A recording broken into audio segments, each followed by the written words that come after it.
कि एक उत्पादक वस्तु या सेवा का उत्पादन करता है। एक उत्पादक वस्तु या सेवा का उत्पादन करता है। उत्पादित वस्तु और सेवा को फिर क्या किया जाता है उत्पादन करने के बाद? तो उत्पादन करने के बाद उसको संग्रह किया जाता है, एकत्रित किया जाता है। और यही वस्तु उत्पादित वस्तु या सेवा का जो संग्रह किया जाता है उसी को हम लोग स्टॉक के नाम से जानते हैं। किस नाम से जानते हैं? स्टॉक के नाम से जानते हैं।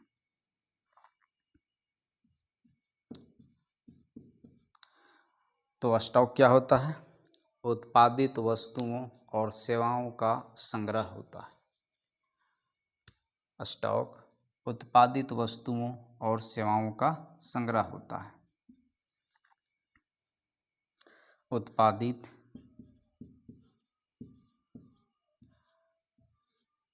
वस्तुओं और सेवाओं का संग्रह, वस्तुओं एवं सेवाओं का संग्रह को हम लोग क्या बोलते हैं? स्टॉक बोलते हैं।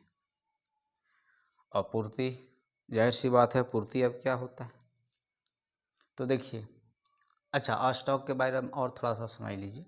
उत्पादित वस्तुओं और सेवाओं के संग्रह को स्टॉक बोलते हैं, जिसको हम लोग गोदाम, भंडार ये सब के भी नाम से जानते हैं। सवाल ये है कि एक जितने भी आसपास चौक चौराहा पर दुकानदार होते हैं, एक तो उनका पास काउंटर होता है और काउंटर में खूब ज़्यादा सामग्री अपने पास नहीं रखते हैं। उनका एक अनुमान होता है कि आज का पूरा दिन, चाहे एक सप्ताह, चाहे एक महीना में कितने वस्तुएं वे बेच पाएंगे, संभावित मात्रा उतना ही वे अपने काउंटर में रखते हैं। बाकी शेष वस्तुएं वे अपने गोदाम में रखते हैं, स्टॉक में रखते हैं। तो इसीलिए उत्पादित वस्तुओं और सेवाओं के संग्रह को हम लोग क्या बोलते हैं? उत्पादित वस्तुओं और सेवाओं के संग्रह को हम लोग स्टॉक बोलते हैं।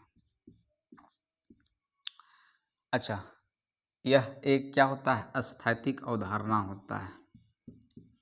स्थैतिक अवधारणा होता है। स्थैतिक अवधारणा का मतलब होता है ये पूर्ति की तुलना में कम परिवर्तनशील होता है। अच्छा, पहले हम एक लाइन पूर्ति को भी देख लेते हैं। उत्पादित वस्तुओं और सेवाओं के संग्रह को हम लोग स्टॉक बोलें, और पूर्ति क्या होता है? तो पूर्ति स्टॉक का एक भाग होता है। पूर्ति स्टॉक का एक भाग होता है, ठीक है। और वो कौन सा भाग होता है? जिसे विक्रेता या उत्पादक एक निश्चित कीमत पर निश्चित समय की अवधि में बेचने के लिए तैयार रहता है। तो पूर्ति क्या होता है? स्टॉक का एक भाग है। पूर्ति स्टॉक का वह भाग होता है जिसे एक उत्पादक या विक्रेता,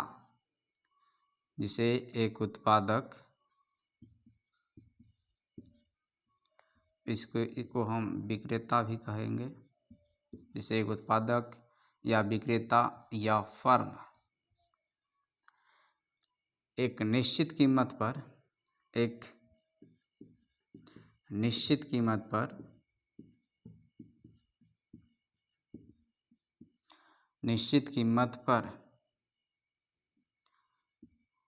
निश्चित समय की अवधि में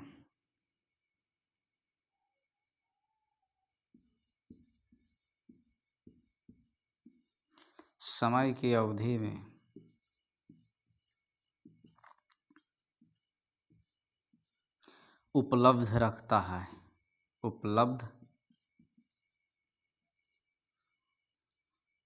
उपलब्ध रखता है या निश्चित समय की अवधि में बेचने के लिए तैयार रहता है। स्टॉक का वह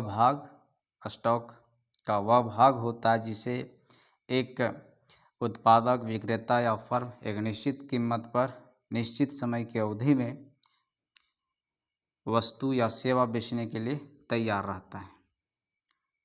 वस्तु या सेवा बेचने के लिए तैयार रहता है। बेचने के लिए तैयार रहता है, उसे हम लोग क्या बोलते हैं? पूर्ति बोलते हैं। स्टॉक का वह भाग जिसे एक उत्पादक या विक्रेता या फर्म वस्तु या सेवा को, उसकी मात्रा को एक निश्चित कीमत पर निश्चित समय की अवधि में बेचने के लिए तैयार रहता है, उसे हम लोग पूर्ति के नाम से जानते हैं। स्टॉक को हम लोग स्थैतिक अवधारणा कहें तो हम लोग पूर्ति को गत्यात्मक अवधारणा बोलते हैं। पूर्ति को क्या बोलते हैं? गत्यात्मक अवधारणा। पूर्ति क्या होती है? गत्यात्मक अवधारणा होती है, डायनेमिक कॉन्सेप्ट होता है। अच्छा, गत्यात्मक अवधारणा और स्थैतिक अवधारणा कहने का मतलब है कि इसको समझने के लिए मैं एक सिचुएशन आपको देता हूँ। चौक चौराहा पर एक विक्रेता जो सुबह 8 बजे दुकान खोलता है और उससे आप सुबह में जाकर के सवाल कीजिए कि आज आप कितना वस्तुओं की पूर्ति करेंगे। वस्तुओं की पूर्ति करने का मतलब होता है एक निश्चित कीमत लेकर लोगों को वस्तु दे देना। तो वस्तु को पूर्ति के नाम से उसे हम जानते हैं। तो सुबह 8 बजे उनसे एक सवाल करना है कि आज आप कितना सामान की पूर्ति करेंगे। आपको वो दुकानदार जो जवाब देगा, या फिर जवाब देने के लिए वो सुबह दुकान खोला तब से लेकर के जब वो दुकान बंद करेगा, इतना समय की अवधि लेगा जो आप प्रश्न किए हैं उसका उत्तर देने के लिए। इसलिए पूर्ति को गत्यात्मक अवधारणा बोला जाता है और स्टॉक को स्थैतिक अवधारणा बोला जाता है। अच्छा, एक एग्जाम्पल से एक और बात समझी जाती है कि पूर्ति की माप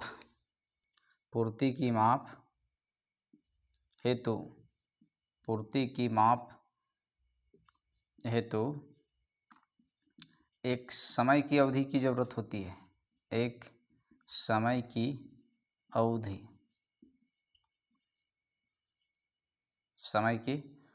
की ज़रूरत होती है। जैसे अभी एक सिचुएशन जो दी थी आप लोगों को कि हाँ, उससे सवाल कीजिए, तो वो जवाब देने के लिए, है ना, जब वो दुकान खोला और जब वो बंद किया तो इतना समय की अवधि लेगा आपके द्वारा किए गए प्रश्न का उत्तर देने के लिए कि आज वो कितना सामान बेचा या कितना सामान की पूर्ति किया। इसलिए पूर्ति की माप हेतु एक समय की अवधि की आवश्यकता होती है, जबकि स्टॉक की माप किसी भी समय किया जा सकता है। स्टॉक की माप किसी भी समय किया जा सकता है। स्टॉक की माप किसी भी समय किया जा सकता है। इस तरीके से कुछ इम्पोर्टेंट डिफरेंस पूर्ति और स्टॉक के बीच जानने के लिए जिक्र किया गया। एग्जामिनेशन के दृष्टिकोण से काफ़ी इम्पोर्टेंट कॉन्सेप्ट है। पूर्ति और स्टॉक के बीच क्या अंतर है, कुछ अंतर लिखिए। कभी कभी 3 मार्क्स का क्वेश्चन आते रहता है। ये कॉन्सेप्ट एक बार फिर आएगा आपका समष्टि अर्थशास्त्र में, जहाँ पर हम लोग पूर्ति और जहाँ पर हम लोग स्टॉक और प्रवाह के बीच अंतर को जानने के लिए करेंगे। और उस कॉन्सेप्ट में इस पूर्ति को हम लोग प्रवाह का उदाहरण के रूप में समझेंगे भी। फिर हम लोग इतना जानने के बाद हम लोग का ये पूर्ति क्या होता है, तो पूर्ति को हम लोग स्टॉक का एक भाग के रूप में देखें, जिसे विक्रेता या उत्पादक या फर्म एक निश्चित कीमत पर निश्चित समय की अवधि में बेचने के लिए तैयार रहता है। स्टॉक उत्पादित वस्तुओं और सेवाओं का संग्रह होता है। स्टॉक स्थैतिक अवधारणा होती है। पूर्ति गत्यात्मक अवधारणा होती है। पूर्ति की माप हेतु एक समय की अवधि की जरूरत पड़ती है, जबकि स्टॉक की माप किसी भी समय किया जा सकता है। ये आपका इम्पोर्टेंट डिफरेंस पूर्ति और स्टॉक के बीच। अब हम लोग इसको आगे बढ़ाते हुए हम पूर्ति के प्रकार का जिक्र करते हैं।